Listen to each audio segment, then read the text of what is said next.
بسم الله الرحمن الرحيم. ومن أحسن قولا ممن دعا إلى الله وعمل صالحا وقال إنني من المسلمين.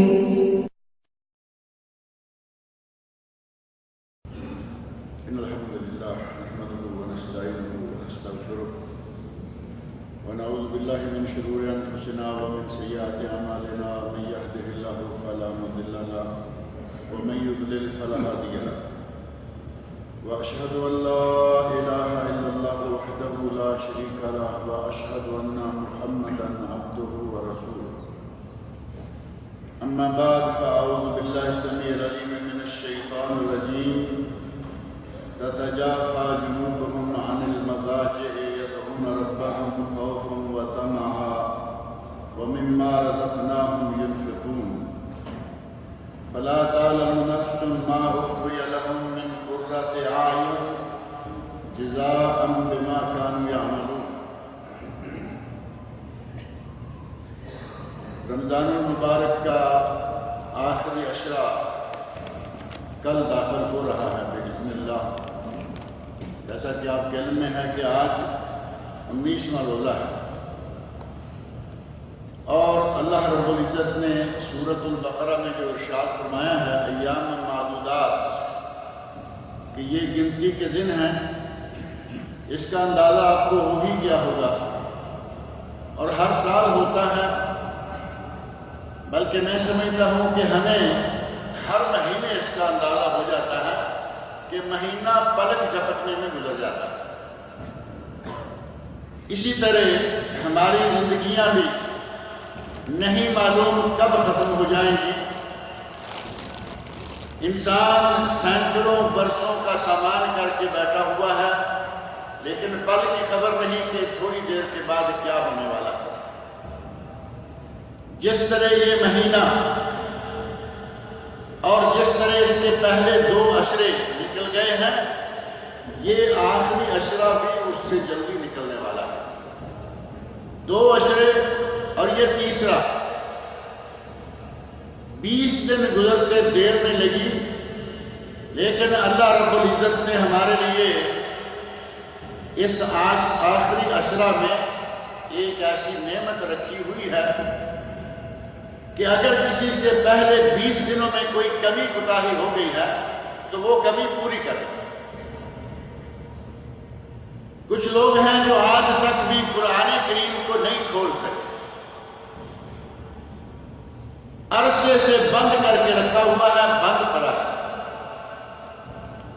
اور عجیب بات ہے کہ گاڑی میں قرآن کریم ہے، گاڑی میں قرآن کریم رکھا ہوا ہے اور وہ پڑھنے کے لیے نہیں، برکت کے لیے.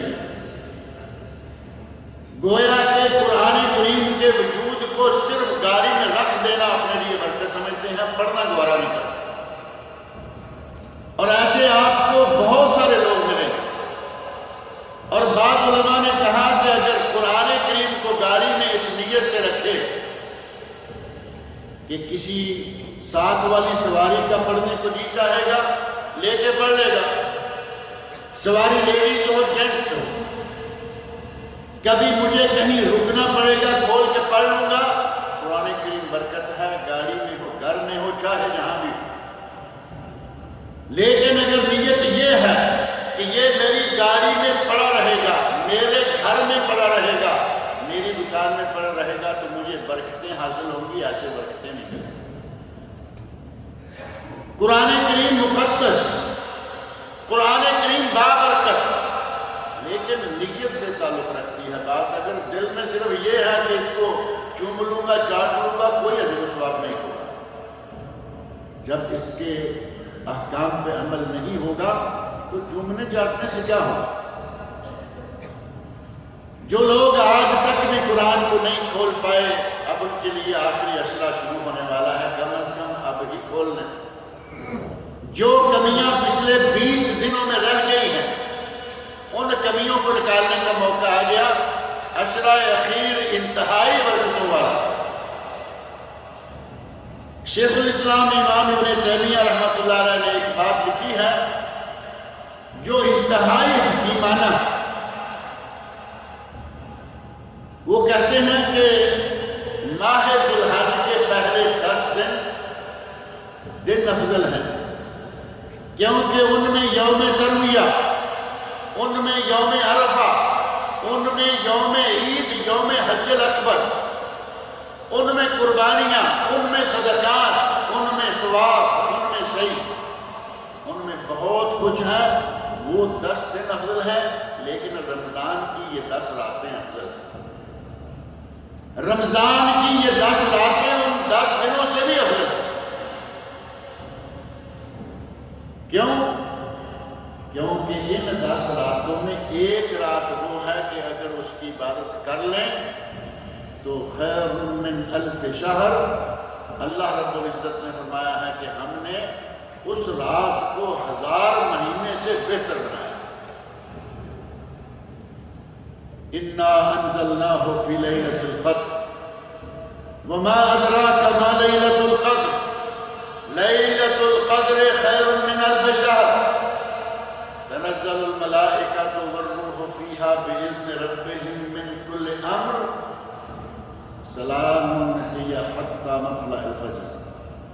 اللہ رب العزت نے فرمایا کہ وہ رات سراسر سلامتی والی رات ہے، ہی حتی مطلع الفجر، وہ رات فجر کے طلوع ہونے تک، مغرب سے شروع کر کے فجر کے طلوع ہونے تک، یعنی فجر کی نماز تک وہ رات برکت ہی برکت ہے۔ اور فرمایا تتنزل الملائکۃ والروح فیہا، روح الامین حضرت جبرائیل علیہ السلام اور ان کے ساتھ دوسرے ملائکہ فرشتے آسمان سے نازل ہوتے ہیں، اور وہ کیا کرتے ہیں؟ وہ دیکھتے ہیں کہاں لوگ قرآن پڑھ رہے ہیں، کہاں قرآن کی تلاوت کرتے ہوئے ساتھ ہی قیام کر رہے ہیں، کہاں لوگ ہیں جو اللہ رب العزت کے لیے ذکر میں مشغول ہیں۔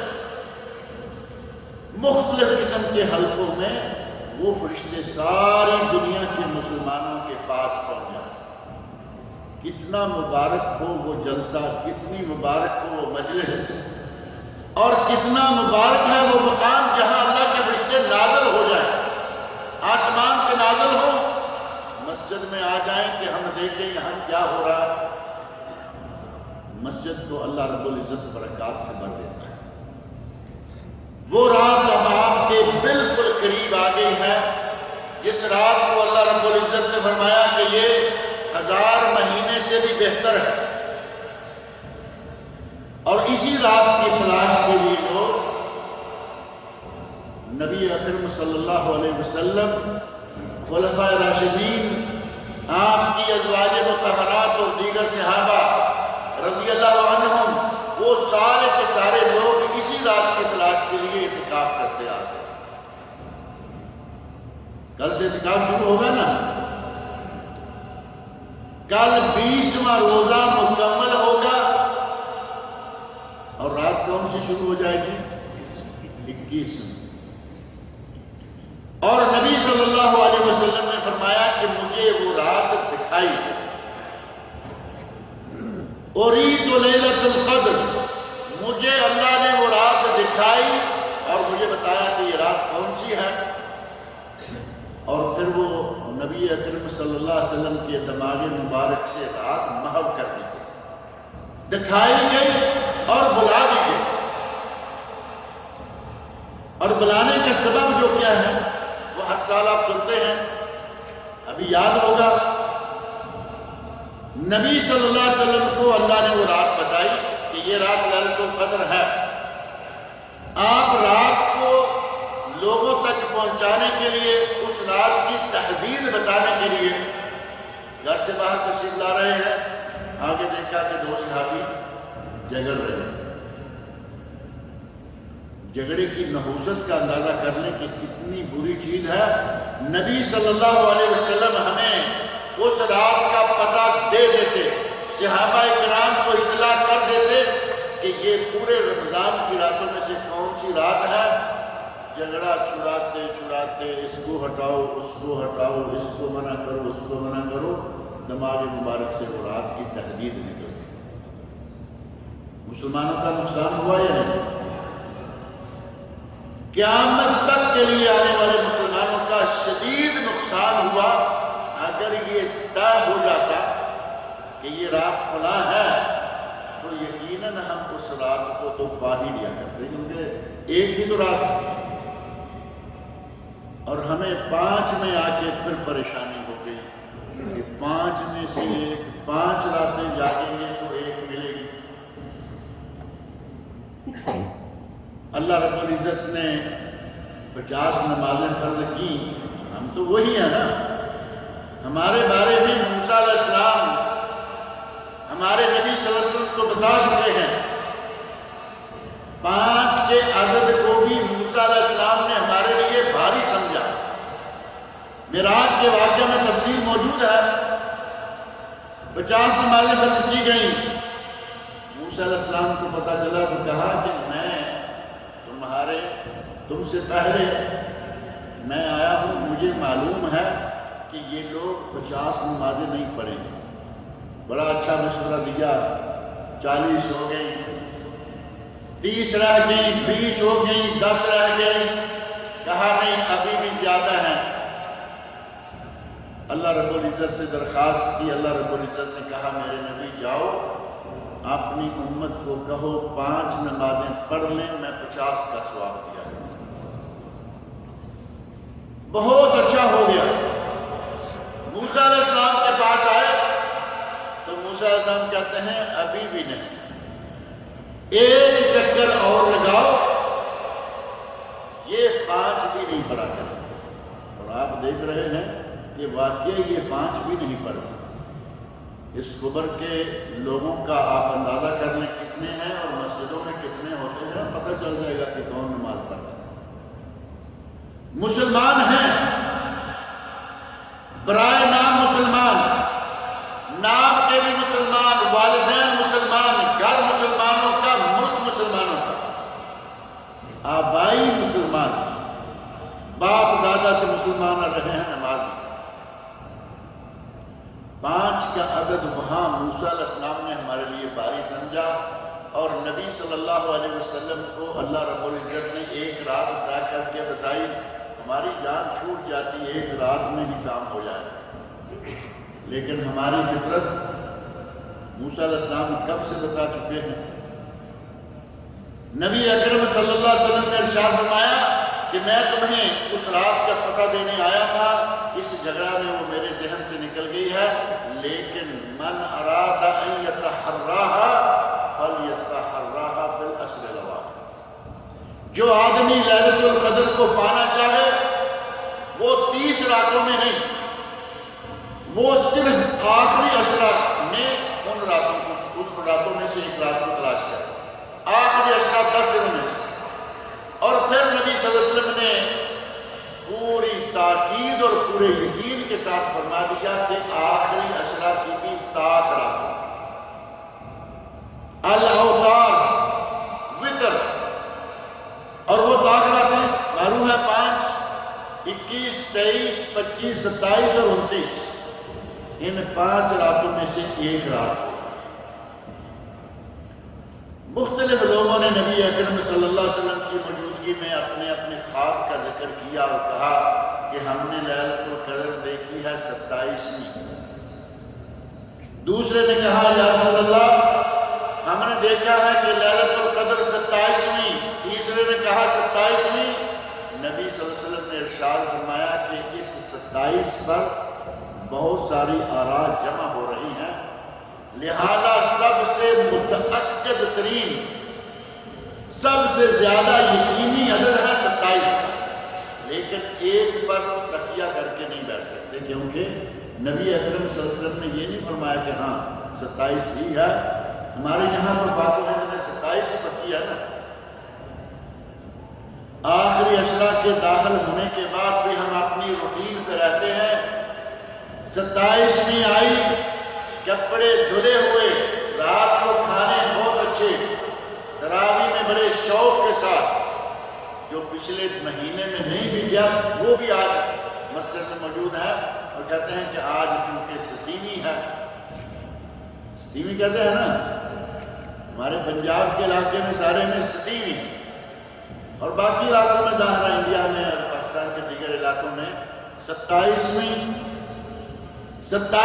کہیں، ستیویں کہیں، صرف ایک رات کی عبادت کرنے سے کام نہیں چلے گا، ہو سکتا ہے 21 میں ہو۔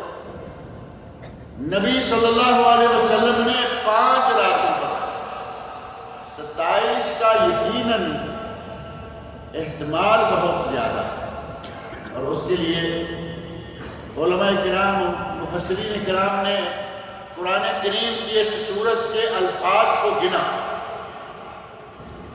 اہل علم جو قرآن کریم کے ساتھ پیار کرتے ہیں، قرآن کریم کو دل سے چاہتے ہیں، پڑھتے ہیں، سمجھتے ہیں، وہ قرآن کریم کی بڑی خدمت کرتے رہتے ہیں، موقع بموقع کوئی نہ کوئی چیز لے آئیں۔ ابھی آپ میں سے کوئی آدمی ہاتھ اٹھا کے مجھے بتا سکتا ہے کہ کبھی کسی نے قرآن کریم کے ایک صفحے کے حرف گننے کی ہمت کی ہو؟ کوئی آدمی ہے؟ بس نہیں ملے گا۔ آپ سروے کر کے دیکھیں، آپ کو کہیں شاید کوئی مل جائے، لیکن اللہ والوں نے یہ کام کر رکھا ہے۔ پورے قرآن میں کتنے حروف ہیں یہ موجود ہے، پورے قرآن میں کتنے نقطے ہیں یہ موجود ہے، پورے قرآن میں کتنی زبریں، کتنی زیریں ہیں یہ بھی موجود ہے۔ اور آیتیں تو پھر بالکل آسان ہیں، کتنی آیتیں ہیں یہ تو کوئی بھی آسانی سے گر سکتا ہے۔ اس قرآن کریم کے ایک صفحے میں یہ نہیں، یہ جو ہمارے عام بغیر ترجمہ تفسیر والا ہے، ہر صفحے میں کم و بیش 500 حرف ہوتا ہے۔ 500 حرف، کسی میں ایک حرف کم ہے تو اگلے میں وہ زیادہ ہے، ایوریج 500 حرف ہر صفحے میں۔ اسی لیے کہا جاتا ہے، سنن ترمذی، نبی اکرم صلی اللہ علیہ وسلم کا ارشاد، من قرأ حرفا من کتاب اللہ، جس نے قرآن کریم کا ایک حرف پڑھا اسے 10 نیکیاں، اور جس نے ایک صفحہ پڑھا اسے، گنتی نہیں کیا آپ نے، ایک صفحے میں 500 حرف اور ایک حرف پر 10 نیکیاں، 2 کے ساتھ 30 کا صفر لگائیے 5000 ہو جائے گا۔ یہ کیلکولیشن تو اتنی مشکل نہیں ہے نا۔ قرآن کریم کا ایک صفحہ پڑھیں 5000 نیکی ملتی۔ اللہ رب العزت نے ہمارے لیے نیکیوں کے دریا بہا دیے۔ اللہ رب العزت نے اہل علم کو بڑی توفیق دی، حرف، نقطے، زیریں، زبریں، پیشیں، شدے، مدیں، ہر چیز گن دی، اور انہوں نے جب سورۃ القدر کے الفاظ گنے، انا انزلناہ فی لیلۃ القدر، یہاں سے تو 27واں لفظ آیا ہے، ہیا ہے نا، ہیا ہیا حتی مطلع الفجر، یہ ہیا عربی میں ہیا مؤنث کے لیے ہوتا ہے، یعنی ہیا یہ رات تو مؤنث ہے نا، لیلہ، ہیا حتی مطلع الفجر، یہ رات فجر طلوع ہونے تک رہتی ہے، یعنی ساری رات بابرکت ہے۔ اہل علم نے کہا کہ ہیا سورۃ القدر کا 27واں لفظ ہیا ہے، لیلۃ القدر، ہیا حتی مطلع الفجر، اور کہا کہ گنتی کر کے دیکھیں، انا انزلناہ فی لیلۃ القدر، ایک ایک لفظ گنتے جائیں، 27واں لفظ ہے ہیا۔ اور ہیا یہ ضمیر مرجع کیا ہے؟ لیلۃ القدر، کہتے ہیں کہ ظن غالب، خیال غالب یہ ہے کہ وہ 27 میں آتا، لیکن پکی بات ہے کہ 27 پہ تکیہ کر کے نہیں بیٹھنا۔ 5 راتوں میں سے کوئی ایک رات ہے جو رات اللہ رب العزت کو منظور ہو۔ ہمارے پاس لوگ کہتے ہیں کہ لو جی یہاں 27 اور تاریخ کو، 21 اور تاریخ کو، پورے دن ہی بدلے، پاکستان انڈیا میں روزہ ایک دن بعد، کہتے ہیں کہ یہ لیلۃ القدر کہاں کی گنی جائے؟ سعودی عرب کی لیں گے، پاکستان انڈیا کی لیں گے، یہاں کی 21 ہوتی ہے، اس رات پاکستان میں 20 ہے۔ اور ہم اپنے ذہن میں یہ سمجھ لیتے ہیں کہ یہ تو بڑا مسئلہ بن گیا، بڑی مشکل ہو گئی۔ اللہ رب العزت کے لیے کوئی مشکل، کوئی کام، وہ ہر چیز پر قادر اور قدیر ہے۔ پوری دنیا کے ہر شخص کو وہ لیلۃ القدر دے سکتا ہے، اس کے لیے مشکل ہے؟ ہم اپنی طاقتوں، اپنی قوتوں، اپنی فکر، اپنی سوچ کے حساب سے اندازہ لگاتے ہیں۔ یہ اندازہ آپ نے کئی مرتبہ سنا ہوگا، کئی لوگ سوچ رہے ہوتے ہیں تو جی ایک آدمی گناہ گار مر جائے، ایک نیک آدمی مر جائے۔ بعض دفعہ اجتماعی قبریں بنائی جاتی ہیں نا، اجتماعی 2 3 4 آدمی ایک قبر ہے، ایک نیک آدمی مر گیا، ایک برا مر گیا، ایک کو سزا ہو رہی ہے، ایک کو جنت مل رہی ہے، یہ کیسے ہوگا؟ وہاں پھر ہمارا اپنا دماغ کام کر رہا ہے، کیسے ہوگا؟ ایسے جیسے کسی اپنے انجینئر کے پاس بیٹھ کے یہ اندازہ لگوا رہے ہیں۔ رب کائنات تمام قدرتوں کا مالک ہے، وہ ہر کام جب چاہے جیسے چاہے کر سکتا ہے۔ میں کئی مرتبہ مثال دیا کرتا ہوں، ایک چارپائی پر 2 لوگ سوئے ہوئے ہوں، ایک ہی چارپائی ہے، دونوں گٹے قریب قریب سوئے ہوئے، جڑ کے کہیں سوئے ہوئے تب بھی ٹھیک ہے، اور دونوں میں سے ایک خواب میں جنت میں گھوم رہا ہے اور دوسرا خواب میں جہنم میں جل رہا ہے، بلکہ دنیا میں ہی رکھ لیتے ہیں۔ ایک بڑے خوبصورت باغات میں گھوم رہا ہے، دوسرے کے پیچھے کتا لگا ہوا ہے، اس کی سانسیں پھولی ہوئی۔ ایک ہی چارپائی، 2 شخص، اللہ رب العزت نے دونوں کو الگ الگ دکھا دیا ہے نا۔ اللہ رب العزت کی قدرتوں کا اندازہ یہ نہیں کہ ہماری طرح وہ قادر و قدیر ہے، دنیا کے ہر ملک کے لیے لیلۃ القدر اس کے پاس آسانی سے ہے۔ لہذا یہ پریشان نہ ہو کہ یہاں یہ تاریخ ہوگی تو وہاں کیا ہوگا، یہاں والوں کو بھی دینے پر قادر، وہاں والوں کو بھی دینے پر قادر، لیکن ان 5 راتوں میں سے ایک رات۔ اب 5 راتیں جاگنا کوئی مشکل ہے؟ کیا اب ایک تو اکیلی پہ تو تکیہ کر نہیں سکتے، کیونکہ اللہ کے نبی نے 5 کہا اوتار، اور 5 کوئی مشکل نہیں ہے۔ ہم مدت عمر گزر جاتی ہے راتوں کو جاگتے ہوئے، لیکن جاگتے ہیں اپنی خواہش کے لیے، اپنے نفس کی خواہش کے لیے۔ کوئی کام کر رہا ہے، کوئی ٹی وی دیکھ رہا ہے، کوئی کیرم کھیل رہا ہے، کوئی تاش کھیل رہا ہے، کوئی فٹ بال، والی بال، کرکٹ، پوری رات جاگتے رہتے ہیں۔ کچھ محسوس نہیں ہوتا جب یہ کہیں کہ رمضان کی یہ راتیں بڑی بابرکت ہے، ساری رات کو اللہ کو جاگ کے راضی کر لو تو بوجھ محسوس ہونے لگے۔ ساری رات جاگیں گے، ساری رات جاگیں گے، جبکہ مدتیں جاگتے رہتے ہیں، لیکن وہ آوارگی کے انداز سے جاگنا۔ اللہ کے لیے ان 5 راتوں کو جاگ کر اپنے رب کو راضی کر لیں۔ اللہ تعالیٰ مجھے اور آپ سب لوگوں کو اس کی توفیق عطا فرمائے۔ ام المومنین حضرت عائشہ صدیقہ رضی اللہ عنہا بیان فرماتی ہیں، اذا دخل العشر، جب یہ آخری عشرہ داخل ہو جاتا، نبی اکرم صلی اللہ علیہ وسلم جو ہمیشہ بڑے عبادت گزار ہیں، ہمیشہ کے عبادت گزار، جب یہ عشرہ داخل ہو جاتا، شدہ مئزرہ، تو آپ اپنی چادر کو خوب مضبوطی سے باندھ لیتے۔ چادر کو مضبوطی سے باندھنے کا کیا معنی ہے؟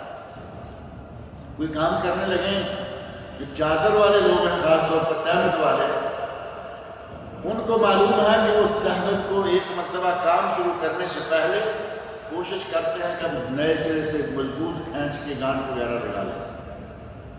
ام المومن فرماتی ہیں، شدہ مئزرہ، نبی صلی اللہ علیہ وسلم اپنی چادر کو مضبوطی سے باندھ لیتے، وَأَحْيَا لَيْلَهُ، اور اس عشرہ کی راتوں کو زندہ کرتے۔ راتوں کو زندہ کرنا، راتوں کو جاگنا، ان راتوں میں جاگتے، وَأَيْقَظَ أَهْلَهُ، اور اپنے گھر والوں کو جگاتے، خود جاگتے۔ اور رحمت للعالمین یہ ہے کہ ان راتوں میں جو اللہ برکات تقسیم کرتا ہے، میرے گھر والے کہیں محروم نہ رہ جائیں، ان کو بھی جگاتے۔ اور نبی اکرم صلی اللہ علیہ وسلم کا ارشاد ہے، فیہ لیلۃ خیر من الف شہر، اس عشرہ میں ایک وہ رات ہے جو 1000 مہینے سے بہتر ہے۔ من حرم خیرہا فقد حرم، جو اس کی خیر سے محروم ہو گیا وہ بڑا ہی محروم انسان ہے۔ اس میں اللہ رب العزت نے خیرات رکھی، خیرات بانٹتا ہے، وہ خیرات تو ہر رات بانٹتا ہے۔ نبی اکرم صلی اللہ علیہ وسلم کی مشہور حدیث ہے کہ اللہ رب العزت ہر رات کے آخری ثلث میں، رات کے آخری ثلث میں اللہ رب العزت ندائیں لگاتا ہے، آسمان دنیا پہ آ جاتا ہے اور کہتا ہے من یدعونی فاستجیب لہ، اے میرے بندو مجھے کوئی پکارے، مجھ سے کوئی کچھ مانگے میں اس کو دوں۔ من یدعونی، رب العالمین ہے، بلا بلا کے کہہ رہا ہے کہ کوئی ہے جو مجھ سے مانگے کہ میں اس کو دوں۔ من یسألنی فأعطیہ، کوئی سوال کرے میں اس کے سوال کو پورا کروں۔ من یستغفرنی فأغفر لہ، کوئی ہے جو مجھ سے بخشش طلب کرے اور میں اسے بخشوں۔ اللہ رب العزت ہر رات آسمان دنیا پہ نازل ہو کے یہ ندائیں لگاتا ہے، اور ایک دن ہے اسپیشل، اور وہ ہے یوم عرفہ۔ اس دن کو اللہ رب العزت آسمان دنیا پر نازل ہو کے اسی طرح کی اپنے بندوں کی رحمت کی، اپنے بندوں کی مغفرت کی تقسیم کرتا ہے۔ اور اس رات خاص طور پر لیلۃ القدر میں اللہ رب العزت نے بہت ہی برکات رکھی، اور اس کی برکات کا اندازہ آپ اسی سے لگا سکتے ہیں کہ آپ کو باقی دنوں میں نہ صحیح، خاص ان فطر 5 راتوں میں مسجدیں بھری ہوئی نظر آئیں۔ اللہ کرے کہ ہمیں یہ موقع مل جائے۔ اللہ رب العزت میری آپ کی تمام مسلمانوں کی قسمت میں یہ رات رکھے۔ ایک رات کی عبادت 1000 مہینے کا، 1000 مہینے سے زیادہ ثواب۔ اسی رات کو پانے کے لیے اعتکاف بیٹھا جاتا ہے، اور اعتکاف سنت رسول ہے۔ نبی اکرم صلی اللہ علیہ وسلم بیٹھے، صحابہ بیٹھے، آپ کے گھر والے بیٹھے، آج بھی مسلمان بیٹھتے ہیں۔ ہر جامع مسجد میں بہت سارے لوگ ہیں وہ جا چکے، کچھ آج جانے والے ہیں، وہ حرمین شریفین میں اعتکاف کریں گے۔ اعتکاف کرنے کی جو بھی نیت رکھتا ہے یہاں ہو یا حرمین میں، اسے چاہیے کہ 20واں روزہ کھول کر مسجد سے باہر نہ جائے۔ اصل اعتکاف جو ہے وہ 21ویں رات کے ساتھ ہی شروع ہو جاتا ہے۔ 5 راتیں پانے کا یہی ایک طریقہ ہے کہ 20واں روزہ کھولنے کے بعد مسجد سے باہر نہ جائیں، وہیں رک جائیں۔ اور نبی اکرم صلی اللہ علیہ وسلم کا اپنا عمل مبارک یہ تھا کہ 20واں روزہ کھولنے کے بعد مسجد میں رک جاتے۔ آپ کے لیے جو مخصوص مقام مسجد میں بنایا گیا ہوتا، فجر کی نماز پڑھ کے پھر آپ اس میں داخل ہوتے، فجر کی نماز پڑھ کے اس میں داخل ہو جاتے، لیکن یہ 21ویں رات مسجد سے باہر نہیں۔ اور اعتکاف ایک رات کا، ایک دن کا بھی جائز ہے، سنت سے ثابت ہے، لیکن رمضان کا اعتکاف مسنون اعتکاف 10 دن 10 رات، آخری عشرہ، اس عشرہ کو پانے کے لیے مسجد میں بیٹھنا۔ اور پھر اعتکاف کی پابندیاں، اعتکاف کے آداب ہیں، بلا وجہ مسجد سے باہر نہیں جا سکتے۔ باہر کسی آدمی کا پتہ چلے کہ کسی کی کوئی گھر میں بیمار ہے، عیادت کے لیے نہیں جا سکتے، مسجد میں بیٹھ گئے ہیں، اللہ کے ساتھ لو لگا لی ہے، دنیا کے معاملات کو فی الحال 10 دن کے لیے ترک کر دیں، 10 دن کے لیے اللہ کے ہو جائے۔ اور مسجد میں اعتکاف کرنا قرآن کریم میں وارد ہوا ہے، وَلَا تُبَاشِرُوهُنَّ وَأَنْتُمْ عَاكِفُونَ فِي الْمَسَاجِدِ سورۃ البقرہ میں، وَلَا تُبَاشِرُوهُنَّ وَأَنْتُمْ عَاكِفُونَ فِي الْمَسَاجِدِ، جب تم مسجد میں اعتکاف کر رہے ہو تو اپنی بیویوں سے مباشرت نہیں کر سکتے۔ مسجد آ گیا نا، وَأَنْتُمْ عَاكِفُونَ فِي الْمَسَاجِدِ۔ اور حضرت ابراہیم اور حضرت اسماعیل علیہ السلام کو اللہ نے حکم دیا تھا، وَطَّهِّرْ، خاصتاً ابراہیم خلیل علیہ السلام کو، وَطَّهِّرْ بَيْتِيَ لِلطَّائِفِينَ والعاکفین والرکع السجود، طواف کرنے والوں، اعتکاف کرنے والوں اور رکوع و سجود یعنی نماز پڑھنے والوں کے لیے میرے گھر کو پاک صاف رکھو۔ دونوں آیتوں میں اعتکاف کے ساتھ مسجد کا ذکر آتا ہے، لہذا اعتکاف مسجد میں ہونا چاہیے، اور اگر خواتین کو کہیں مسجد میں بیٹھنے کی جگہ نہیں ملتی، جیسا کہ ہمارے پاک و ہند میں عموماً ایسا کوئی انتظام نہیں ہے، آپ کے علم میں ہوگا کہ لاہور میں بعض مساجد میں سنا ہے کہ باقاعدہ گن مین موجود ہیں، مسجد کے چاروں طرف گھوم رہے ہیں اور مسجد میں عورتیں اعتکاف کر رہی ہیں، پرامن ماحول۔ لیکن یہ ماحول ہر مسجد میں نہیں، ہر شہر میں نہیں۔ ایسا نہ ہو کہ اعتکاف کے شوق میں مسجد میں بیٹھے اور کوئی نیا مسئلہ پیدا ہو جائے۔ عورت اگر اس رات کو پانا چاہتی ہے تو وہ مسجد میسر نہیں، اپنے گھر میں کچھ جگہ مخصوص کر لے، رات کو اس میں جاگے، دن کو وہاں رہنا چاہے رہے۔ اگر اسے شرعی اعتکاف نہیں کریں گے تو کم از کم یہ کہ وہ لیلۃ القدر کو پالے کی اصل غرض تو یہی ہے نا۔ اعتکاف کی اصل غرض صرف لیلۃ القدر کو پانا، اور وہ عورتیں گھر میں پا سکتی ہیں، مرد اپنے گھروں میں پا سکتے ہیں۔ یہ تو مانا نہیں کہ جو اعتکاف بیٹھے گا وہ لیلۃ القدر صرف اسے ملے گی۔ اللہ رب العزت ہم سب کو یہ رات عطا فرمائے، لہذا خواتین اپنا شوق پورا کر سکتی ہیں۔ اللہ رب العزت انہیں بھی لیلۃ القدر عطا فرمائے، مردوں کو بھی عطا فرمائے، لیکن اصل اعتکاف مسجد میں ہے، گھر میں نہیں ہے۔ اور اصل اعتکاف یہ 10 دن ہے، 1 دن کا جائز ہے۔ حضرت عمر فاروق رضی اللہ عنہ نے منت مانی تھی کہ یا رسول اللہ میں نے یہ منت مانی ہے 1 دن اعتکاف، آپ نے فرمایا منت کو پورا کر۔ 1 دن کا اعتکاف کرنا بھی جائز، لہذا جو اعتکاف بیٹھنا چاہتا ہے وہ ان پابندیوں کو ذہن میں رکھے۔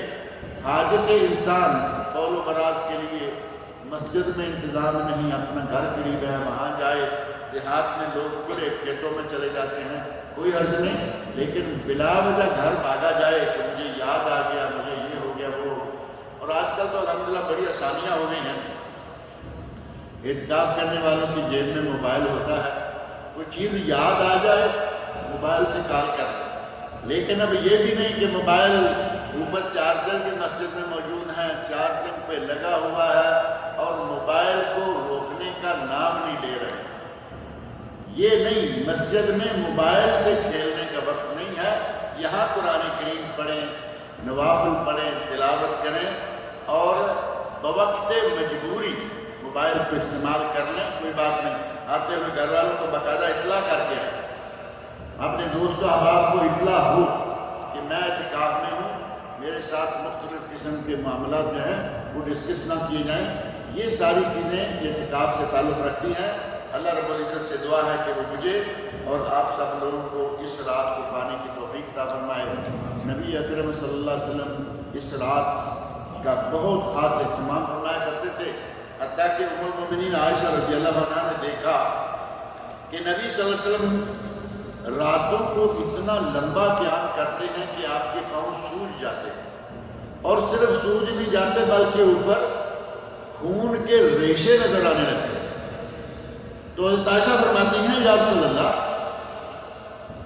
یہ اتنا کیوں؟ قد غفر اللہ لک ما تقدم من ذنبک وما تأخر۔ سورۃ الفتح کے شروع میں اللہ نے فرما دیا ہے کہ آپ کے پہلے پچھلے سارے گناہ معاف، پھر آپ اتنا کیوں کرتے ہیں؟ تو آپ نے فرمایا عائشہ افلا اکون عبدا شکورا، میں اللہ کا شکر نہ کروں کہ مجھے اس نے دنیا میں ہی مغفرت کی بخشش کی بشارت دے رکھی ہے؟ میں اس کا شکر گزار بندہ بننا چاہتا ہوں۔ شکر کرنے کے لیے آپ اتنی عبادت کیا کرتے تھے جبکہ مغفرت ہو چکی، اور ہمارا کیا عالم ہے؟ گناہوں کی پوٹلیاں بلکہ گناہوں کے بڑے بڑے بنڈل ہم اٹھائے کر رہے ہیں۔ اللہ رب العزت سے اس خاص چند دنوں کے موقع کو غنیمت سمجھتے ہوئے اللہ سے مغفرت طلب کریں۔ وہ نبی جو معصوم تھے وہ اتنی محنت کیا کرتے تھے، ہم تو معصوم بھی نہیں، ہم تو گناہوں سے لدے پھدے۔ اللہ رب العزت ہمارے گناہوں کو معاف کرے۔ اللہ رب العزت ہمیں اس رات کو پانے کی توفیق عطا فرمائے، تمام مسلمانوں کو یہ رات عطا فرمائے۔ اللہ رب العزت مجھے اور آپ سب لوگوں کو نیک عمل کی توفیق بخشے۔ پچھلے جمعہ یہاں آپ کے علم میں ہوگا کہ وضو کرتے ہوئے ایک صاحب فوت ہو گئے تھے، پتہ چلا ہوگا۔ اللہ رب العزت ان کی مغفرت فرمائے۔ وہ مسجد میں آئے نماز پڑھنے کے لیے، ظاہر آئے جمعہ پڑھنے کے لیے آئے، اور پتہ چل گیا تھا شروع میں کہ غالباً جمعہ سے پہلے ہی وہ فوت ہو گئے تھے۔ جمعہ سے پہلے باتھ روم میں وضو کے چکر میں اللہ رب العزت سے دعا کریں کہ اللہ ان کی مغفرت فرمائے۔ یہ ولید صاحب کے والد تھے، یہاں کوئی صاحب ہیں، یہاں ہیں یا یہاں بھی ہیں، بہرحال اللہ رب العزت ان کی مغفرت فرمائے، اللہ ان کی بشری کوتاہیوں کو معاف کرے، اللہ تعالیٰ ان کو جنت الفردوس میں اعلیٰ مقام عطا فرمائے۔ بہر صورت اللہ کے گھر میں آ گئے تھے، مسجد میں پہنچ گئے، وضو کر رہے تھے، کر چکے تھے، بہت اچھی جگہ پہ آ گئے تھے۔ اور ابو ذر ہیں، ان کی والدہ کا آج رات انڈیا میں انتقال ہوا، ان کے لیے بھی دعا کریں کہ اللہ رب العزت ان کی مغفرت فرمائے، اللہ تعالیٰ ان کی بشری کوتاہیوں کو معاف کرے، اللہ رب العزت ان کو جنت الفردوس میں اعلیٰ مقام عطا فرمائے۔ لوگ اپنی مشکلات کے لیے یہ دعا پڑھتے ہیں، کیا یہ سنت سے ثابت ہے؟ اس دعا کے بارے میں کہیں کوئی دلیل نہیں لکھی ہوئی، کوئی ثبوت نہیں، کوئی ایسی کتاب کہ جہاں سے اس کو لیا گیا ہے۔ اور یہ کتاب ہے جس کا نام لکھا ہے، جس میں یہ 2 صفحوں میں ایک پہ لکھا ہے درود ماہی۔ یہ پتہ نہیں میرا سونا ماہی یا قوم ماہی ہے، یہ جانتے ہیں نا ایک لفظ ہے ہمارے پنجاب میں سونا ماہی، ایک درود ماہی، اور اس سے پہلے لکھا ہے درود تنجینا۔ یہ دونوں 100% جعلی اور من گھڑت باتیں، 100%۔ کوئی درود ماہی نہیں، کوئی درود تنجینا نہیں، نبی صلی اللہ علیہ وسلم سے یہ ثابت نہیں۔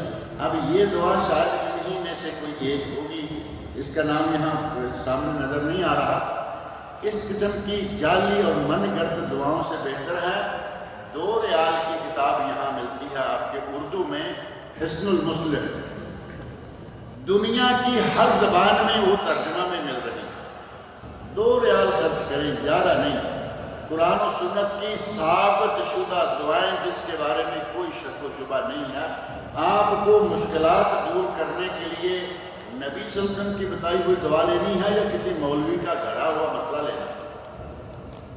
نبی صلی اللہ علیہ وسلم سے ثابت دعائیں موجود ہیں، وہ دعائیں پڑھیں، وہ دعائیں سیکھیں، وہ دعائیں کریں، یہ جعلی دعائیں چھوڑیں۔ یہ درود تنجینا اور درود لکھی، درود ہزارہ، درود تاج، یہ سارے درود 2 نمبر ہیں۔ 2 نمبر سے تو آسانی سے سمجھ آ جاتی ہے نا بات، یہ 2 نمبر مال ہے سارا، اللہ اور اللہ کے رسول سے یہ ثابت نہیں۔ درود پڑھنا ہے تو سب سے بہترین درود نبی اکرم صلی اللہ علیہ وسلم نے بتایا ہے درود ابراہیمی، سب سے بہترین اور افضل ترین درود ہے درود ابراہیم، وہ پڑھیں اور درود پڑھ کے دعا مانگیں۔ مشکلات کا ازالہ اس طرح بھی ممکن ہے، لیکن جب درود ہی جعلی پڑھیں گے تو مشکلات بھی تو اسی طرح کی ظاہر ہوں گی۔ زکوٰۃ ادا کرنے کا آسان طریقہ بتا دیں۔ بہت آسان ہے، اپنا جو بینک اکاؤنٹ ہے وہ جمع کر لیجئے، گھر میں جتنا پیسہ ہے وہ بھی ساتھ شامل کر لیجئے، زیورات گھر میں کتنا ہے اس کو بھی شامل کیجئے، جو پیسے کسی سے لینے ہیں، قرضہ ملنے والا ہے وہ بھی شامل کر دیجئے، اگر کوئی فلیٹ کوئی پلاٹ بک کرایا ہے جتنی قسطیں جمع کروا چکے ہیں وہ بھی شامل کر لیجئے، پوری قیمت نہ سے۔ اب آپ ٹوٹل کر کے اس کو 2.5% 2.5% زکوٰۃ نکالیے، آسان ترین طریقہ ہے، آپ دینے والے بنیے۔ گائے بھینس پر زکوٰۃ ہوگی، بالکل گائے بھینس پر، بھیڑ بکری پر، اونٹ پر، اور آپ کی فصلوں غلے پر بھی زکوٰۃ ہے۔ غلے پر ہے عشر، اور جانوروں پر گنتی کے حساب سے ہے۔ 40 تک بکریاں ہوں زکوٰۃ نہیں، 40 ہو گئیں اور اوپر شروع ہو گئی تو 1 بکری، 5 تک اونٹ ہوں تو زکوٰۃ نہیں، 5 سے کم پر زکوٰۃ نہیں، 5 ہو گئے تو 1 بکری، اس طرح ان کا باقاعدہ سارے جانوروں کا نصاب موجود ہے۔ جس کے پاس نصاب پورا ہو جائے وہ ان کو ادا کرے۔ روزے میں آنکھ میں دوا ڈال سکتے ہیں یا نہیں؟ آنکھ میں دوا ڈال سکتے ہیں، کان میں دوا ڈال سکتے ہیں، ڈراپس ہو، دوا ہو، سرما ہو، کچھ بھی ہو، لیکن ناک میں نہیں ڈال سکتے، کیونکہ نبی صلی اللہ علیہ وسلم نے ارشاد فرمایا ہے بالغ فی الاستنشاق الا ان تکون صائما، جب وضو کرتے ہوئے ناک میں پانی چڑھاتے ہیں تو فرمایا کہ دبا کے پانی چڑھاؤ۔ یہاں ہمارے ڈاکٹر صاحب موجود ہیں یا چلے گئے ہیں؟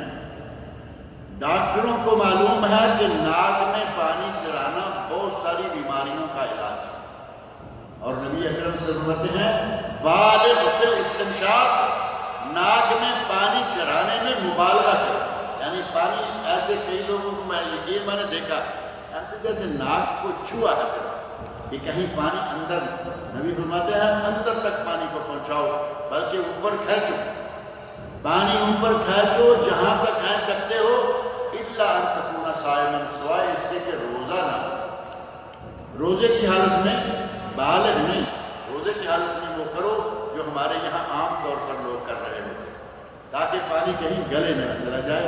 روزہ نہیں ہے تو پانی جائے جہاں جاتا ہے، لہذا یہ نوز ڈراپس جو ہیں وہ منع ہے، البتہ کان میں اور آنکھ میں ڈالیں کوئی حرج نہیں ہے۔ حیض کی حالت میں عورت روزہ رکھ سکتی ہے، حیض کی حالت میں عورت نماز نہیں پڑھ سکتی، حیض کی حالت میں عورت مسجد میں نہیں آ سکتی، حیض کی حالت میں روزہ کیسے رکھ سکتی؟ ام المؤمنین فرماتی ہیں کنا نؤمر بقضاء الصوم ولا نؤمر بقضاء الصلاۃ، نبی صلی اللہ علیہ وسلم کے عہد مبارک میں ہمیں نمازیں قضا کرنے کا حکم نہیں ہوتا تھا، لیکن روزہ قضا کرنے کا حکم ہوتا تھا۔ رمضان تو سال میں 1 مہینہ آئے گا، 5 یا 6 روزے چھوٹ گئے، فرمایا کہ یہ رمضان گزرنے کے بعد رکھ لو، قضا کر لو، لیکن نمازیں چونکہ 5 نمازیں روز کی ہیں، 30 35 40 نمازیں چھوٹیں گی، لہذا یہ قضا کرنے کی ضرورت نہیں ہے۔ اس سے معلوم ہو رہا ہے کہ روزہ حیض کی حالت میں ہو ہی نہیں سکتا، اگر ہوتا تو نبی صلی اللہ علیہ وسلم سے عورتیں یہ سوال نہ کرتی اور آپ اس کا اس طرح جواب نہ دیتے۔ کہتے ہیں کیا نماز جنازہ نماز ہی ہے؟ آج تک تو ہم یہی نماز جنازہ کہتے آ رہے ہیں یا کچھ اور کہتے ہیں؟ نماز جنازہ ہی ہے۔ اگر صف میں کھڑے نہیں، امام کے ساتھ نہیں، ویسے ہی آپ نے کسی کے لیے مغفرت طلب کی تو اس کو کیا کہتے ہیں؟ دعائے مغفرت، جیسے ہم نے شروع میں کی ہے 2 لوگوں کے لیے۔ اور اگر آپ صف میں ہیں، امام کھڑا ہے تو اس کو نماز جنازہ ہی کہتے ہیں، لیکن اس میں سجدہ نہیں، اس میں رکوع نہیں، اس میں رکعتیں نہیں، بس 4 تکبیریں، اور وہ مشہور ہے پہلی تکبیر میں کیا پڑھنا چاہیے؟ پہلی تکبیر میں کیا پڑھنا چاہیے؟ کیونکہ ابھی مسئلہ یہاں آ کے ہمیں اپنا پیچھا یاد آتا ہے کہ وہاں تو سورہ فاتحہ پڑھتا کوئی نہیں۔ پہلی تکبیر کہنے کے بعد سورۃ الفاتحہ، پہلی تکبیر کے بعد سبحانک اللہم پڑھنا قطعاً ثابت نہیں۔ ہمارے سبحانک اللہم پڑھتے ہیں جو ثابت نہیں، فاتحہ ثابت ہے وہ پڑھتے نہیں، اور جہاں فاتحہ پڑھنا ہے وہاں پڑھتے نہیں، جہاں ثابت نہیں وہاں پڑھتے ہیں، اور جو نہیں پڑھتا اس کو کیا کہتے ہیں؟ کہتے ہیں کہ یہ وہابی ہیں، نہ فاتحہ نہ درود۔ آگے کا جملہ بڑا مشہور ہے، جو بیچارہ مر گیا اس کو گالیاں دینا شروع ہو جاتے ہیں، مر گیا مردود۔ یہ جگہ ہے سورہ فاتحہ پڑھنے کی، پہلی تکبیر کے بعد سورہ فاتحہ، اور اگر کوئی اور سورت بھی پڑھنا چاہیں، بعض اہل علم کو میں نے جنازہ پڑھاتے ہوئے دیکھا تو انہوں نے سورۃ الفاتحہ کے بعد سورت پڑھی الہاکم التکاثر حتی زرتم المقابر، ہے نا، اس میں قبر کا ذکر ہے، دنیا کی دولتوں کو چھوڑ دو، یہ تمہیں ہلاک کر دیں گی، یہ سورت پڑھی۔ سورہ فاتحہ اور کوئی سورت یا کم از کم سورہ فاتحہ، دوسری میں درود شریف، تیسری میں دعا اس میت کے لیے، حاضر میت، حالانکہ دعا اکیلی میت کے لیے نہیں ہوتی، ہمارے یہاں یہ سکھاتے ہیں دعا حاضر میت کے لیے، اس میں ہے اللہم اغفر لحینا ومیتنا وشاہدنا وغائبنا وصغیرنا وکبیرنا وذکرنا، حاضر میت کے لیے رہی، یہ تو دنیا بھر کے لیے دعا ہو گئی ہے، لیکن ہمارا ملا ہمیشہ ہی سکھاتا ہے دعا حاضر میت کے لیے۔ کسی کی 25 یا 20 سال پہلے چوری کی ہوئی چیز کیسے واپس کی جا سکتی ہے یا کیسے واپس کی جائے؟ چوری ہو گئی تھی، اللہ رب العزت نے آپ کو ہدایت دے دی ہے اور راستہ صحیح نظر آ گیا ہے، اس آدمی کے پاس جائیں، جا کے معافی مانگیں اور اسے کہیں کہ بھئی یہ ہو گیا تھا، انشاءاللہ امید ہے کہ وہ آدمی معاف کرے گا۔ 25 سال پرانی چوری معاف کرے گا۔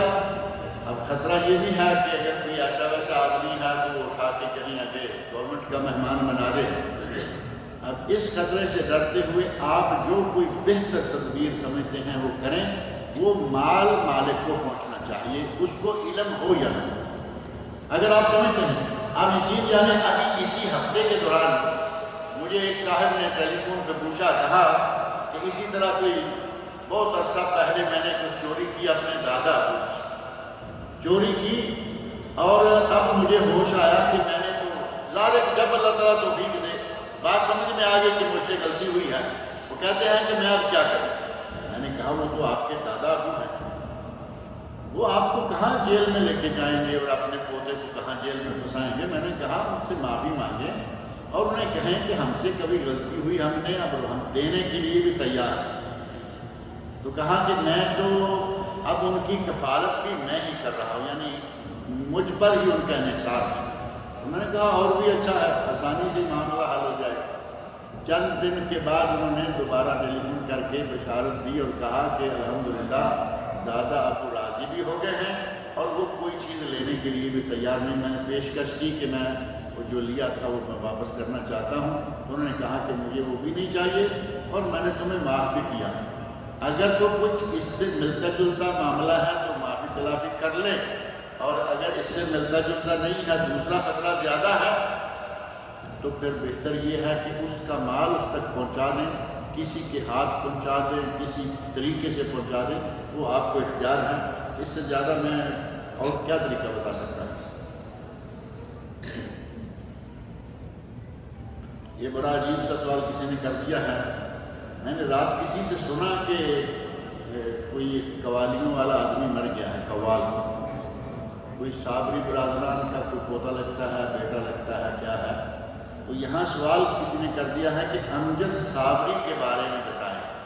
میں امجد صابری کے بارے میں کچھ نہیں جانتا، اتنا معلوم ہے کہ وہ قوال ہے، بس اس کی ہسٹری شیٹ اور وہ کیا تھا، وہ کہتا تھا کہ رسول اللہ قبر میں میری مدد کے لیے آئیں یا آئیں گے۔ ہو سکتا ہے کہ وہ کہتا ہوگا، کہ وہ کوئی گارنٹی تو لے کے آیا نہیں، اور جن کرتوتوں سے وہ دنیا سے گیا ہے ہم اس سے زیادہ کچھ کہنا نہیں چاہتے۔ ساری عمر ڈھول تاشے بتاچے گزر گئی ہے۔ قوالی کا لفظ آپ کو معلوم ہے اس کا معنی کیا ہے؟ قال یقول قائل، یہ ہے عربی کے لفظ جس کو گردان کہتے ہیں۔ قال یقول قائل، قائل کا معنی کہنے والا، اور جب مبالغہ کا صیغہ ہو تو وہ ہوتا ہے قوال، یعنی بہت ہی زیادہ کہنے والا، دوسرے لفظوں میں بک بک کرنے والا، یہ ہے قوال کا لغوی معنی۔ اب لغت کو چھوڑ دیجئے، کہنے والا ہی رکھ لیتے ہیں ذرا نرم سا معنی۔ ایک آدمی ساری عمر، آج کل کی قوالی میں سارا سال ہے یا نہیں؟ جتنا گانے بجانے کا سال ہے وہ سارا قوالی میں شامل ہے۔ ساری عمر سال بجاتے اور بجواتے اور اسی پہ جھومتے ناچتے گزر گئے۔ اللہ کے ساتھ اس کا معاملہ ہے، اللہ جانے اس کا کام جانے۔ جہیز کے بارے میں کہتے ہیں بتائیں، لینا دینا جائز ہے؟ جہیز اسلام میں نہ لینا جائز ہے نہ دینا جائز ہے۔ اسلام میں جہیز کا کوئی تصور نہیں ہے۔ لوگ جمعہ کے وقت لیٹ آتے ہیں اور پھر لوگوں کو پھلانگتے ہوئے آگے آتے ہیں، یہ ایک غلطی لوگوں کی ہے جو پلانگتے ہیں، اور ایک غلطی آپ کی ہے جو اپنے آگے جگہ چھوڑ کے آخری دیوار کے قریب بیٹھتے ہیں تاکہ ادھر امام نے سلام پھیری اور ہم بھاگ جائیں۔ یہی ہوتا ہے نا، ادھر امام نے سلام پھیری اور ہم گئے، ایسے جیسے سلام پھیرنے کے بعد آگے کو فائرنگ شروع ہو جائے گی اور میں بچ جاؤں۔ آپ جب بیٹھیں گے غلط تو لوگوں نے آگے جگہ دیکھنی ہے، وہ تو آگے بڑھیں گے۔ بہر صورت دونوں طرف غلطی ہے، پہلی غلطی بیٹھنے والوں کی، سوال کرنے والوں، اور دوسری غلطی جو پلان کے آتے ہیں، کبھی کبھی کسی مجبوری کے تحت پلان کے آنا پڑتا ہے۔ آپ کو معلوم ہے کہ آگے 3-4 آدمیوں کی جگہ ہے، پیچھے 2 سمیں ایسی ٹائٹ بیٹھ گئی ہے کہ جب تک آپ پلان کے نہیں آتے وہ آگے والی جگہ پر نہیں ہوتی۔ اب زیادہ قصوروار کون ہوگا، لانگنے والا یا خالی جگہ چھوڑنے والا؟ خالی جگہ چھوڑنے والا۔ دونوں کو اپنا اپنا خیال رکھنا چاہیے۔ سوال یہ ہے کہ کیا عورتیں گھر میں اعتکاف بیٹھ سکتی ہیں؟ نہیں، یہ تفصیل میں نے حضرت پوری ذکر کر دی ہے کہ عورتیں گھر میں اعتکاف بیٹھیں، اللہ رب العزت ان کو لیلۃ القدر عطا فرمائے، لیکن وہ شرعی طور پر اعتکاف شمار ہوگا یا نہیں یہ ایک الگ مسئلہ ہے۔ کہتے ہیں کہ نیت پورے گھر کی کریں یا صرف کمرے کی؟ میرا خیال ہے پورے گھر کی رکھیں تاکہ سارے کام چلتے رہیں، آتے جاتے اٹھتے بیٹھتے، کچن کو خاص طور پر شامل رکھیں تاکہ گھر والوں کا کھانا تو پکتا رہے آپ کے ہاتھوں سے۔ اعتکاف کا معنی اعتکاف ہے، مسجد میں اس نیت سے بیٹھ جانا کہ میں اللہ کو راضی کرنے کے لیے بیٹھا ہوں۔ اب اگر سارے ہی کام کرنے ہیں تو پھر اعتکاف تو نہیں ہوگا نا، کھانا بھی پکا دیا، بچوں کو بھی کھلا لیا، یہ کر لیا وہ کر لیا۔ ہاں، اگر اعتکاف بیٹھنا ہے تو پھر آپ اعتکاف بیٹھیں، ایک جگہ خاص کر لیں، کمرہ سمجھ لیں، پورا کمرہ خاص کر لیں، اس میں رہیں۔ آپ کو کھانا کوئی کمرے میں دے کے جائے، کوئی دینے والا نہیں ہے، باہر نکل کے کچن سے لے لیں، اب پکائیں بھی آپ، سارے کام بھی آپ کریں، بچوں کو بھی تیار کریں، یہ وہ، تو یہ ظاہر ہے کہ پھر اعتکاف راتوں کو اللہ رب العزت کے ساتھ لو لگائیں، اللہ رب العزت ثواب عطا کرے گا انشاءاللہ۔ ایک بڑا اہم سوال یہ ہے کہ ہمارے پاکستان انڈیا میں لوگ عموماً جب دعا کرتے ہیں تو نبی صلی اللہ علیہ وسلم کو وسیلہ بنا کے کرتے ہیں۔ نبی اکرم صلی اللہ علیہ وسلم کو دعا میں وسیلہ بنانا اگر جائز ہوتا تو صحابہ کرام سب سے پہلے بناتے، ہم سے پہلے تھے نا۔ ڈائریکٹ جنہوں نے نبی صلی اللہ علیہ وسلم سے دین سیکھا انہوں نے آپ کو وسیلہ نہیں بنایا، اپنی دعا میں وسیلہ نہیں بنایا، آپ کی قبر پہ جا کے قبر شریف سے نہیں مانگا۔ مدینہ میں تھے، قبر مسجد نبوی کے اندر آ چکی ہے، اب اس وقت نہیں تھی، لیکن قبر نبوی کے پاس ہونے کے باوجود کوئی صحابی قبر پہ جا کے یہ نہیں کہتا کہ یا رسول اللہ میرا یہ کام کروا۔ حضرت عمر فاروق کے زمانے کا واقعہ بڑا مشہور ہے کہ بارش رک گئی، قحط سالی آ گئی، صحابہ نے کہا امیر المومنین بارش نہیں ہو رہی، نبی صلی اللہ علیہ وسلم زندہ تھے تو آپ صلاۃ الاستسقاء پڑھایا کرتے تھے، بارش ہو جاتی تھی، اب کیا کریں؟ تو حضرت عمر فاروق رضی اللہ عنہ نے یہ نہیں کہا کہ چلیے نبی اکرم صلی اللہ علیہ وسلم کی قبر مبارک پہ جاتے ہیں اور آپ سے کہتے ہیں کہ ہمارے لیے۔ اب دیکھیں نبی صلی اللہ علیہ وسلم جو پورے بنی نوع انسان کے اشرف ترین شخص، وہ تو یہ کام نہیں کر سکتے، اور ہمارا ہر پیر، ہر گلی کا ایک آدمی، ہر محلے میں 1-2 قبر والا یہ سارے کام کرتا رہتا ہے۔ نبی اکرم صلی اللہ علیہ وسلم کے پاس نہیں گئے۔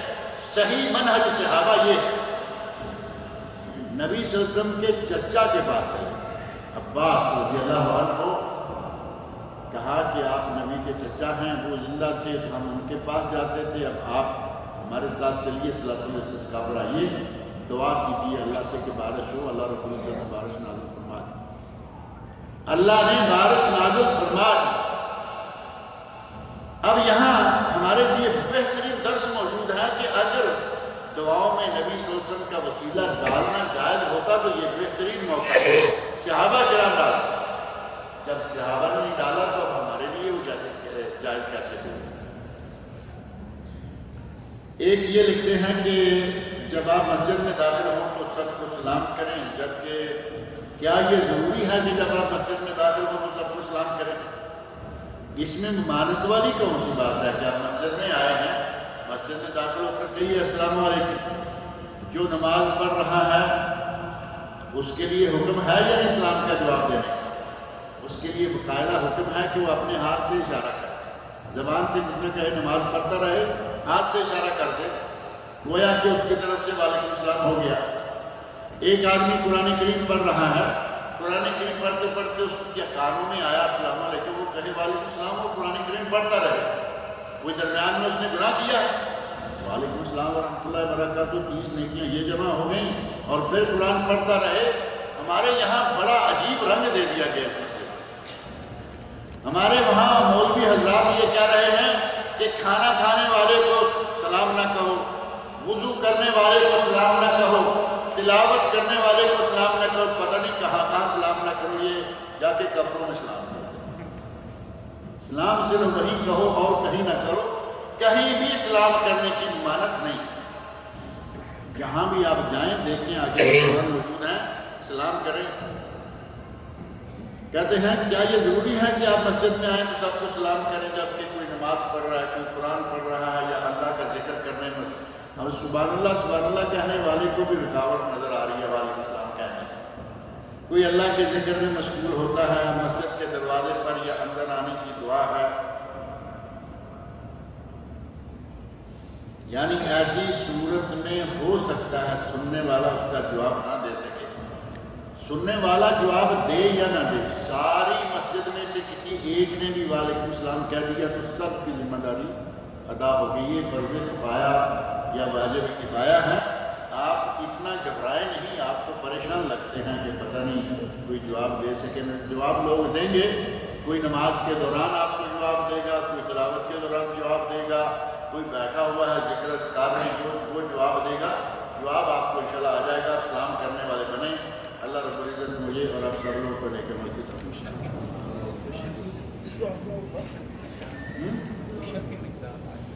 عشر نہیں، آج فطرانہ کی مقدار عشر ہے. فطرانہ گورنمنٹ نے 20 ریال اعلان کیا ہے کہ 20 ریال پر ہیڈ ہے. بیچلر آدمی 20 ریال دے، 25 دے دے، زیادہ اچھا، جتنے زیادہ دیں گے اتنا اچھا ہے. اور اگر کوئی فیملیئر تھوڑے کم کر کے 15 ریال پر ہیڈ کر لیتا ہے، جس کے گھر میں 8-10 بچے ہیں، تو انشاءاللہ 15، 20، 25 جتنا بھی دیں جائز ہے. اپنے گرد و نواح میں اپنے عزیز کوئی قریب ہیں تو ان کو دیں، اور اگر یہاں غریب کوئی نہ ملے تو پھر آپ اپنے عزیز و اقارب میں دے سکتے ہیں. قرضہ ہے کہ وہ کوئی بھی چیز بیچ کر نہیں اتر سکتا، تو کہا گیا کہ لوگ اس کے گھر میں فطرانہ دیں اور اس کے پاس ایک رات اور ایک دن کا کھانا بچا ہوا بن سکے تو باقی میں سے وہ فطرانہ دے دیں. اس کا مطلب ہے کہ فطرانہ ہر حال میں دینا چاہیے. اور قرض جو ہے اس کی بہت ساری شکلیں ہیں. ہمارے یہاں لوگ سمجھ لیتے ہیں کہ یہ روزہ کھولنے لگے ہیں. ہمارے یہاں عموماً یہ سمجھا جاتا ہے کہ میرے اوپر 15-20 لاکھ قرض ہیں، اور اس سے پوچھو یہ کروڑوں کی فیکٹری چل رہی ہے، وہ کیا کر رہی ہے؟ 15-20 لاکھ ہیں، کروڑوں کا مالک ہے. یہ بہت سارے مسائل ہیں کہ آدمی کے پاس بہت پیسہ ہے، بڑی شاندار بلڈنگ موجود ہے، دکانیں مکان ہیں، لیکن کسی کھاتے میں قرض لے کے ڈال لیا. وہ قربانی نہیں دے رہا، قرض ہے. یہ نہیں کر رہا، قرض ہے. وہ قرض شمار نہیں ہوتا. آپ کی پراپرٹی بیچ کر بھی جو قرض ادا نہ ہو سکے وہ قرض. اگر ایسا ہے تو پھر اس کے لیے بہت ساری چھوٹیں ہیں. وہ چھوٹیں انشاءاللہ کبھی نہیں.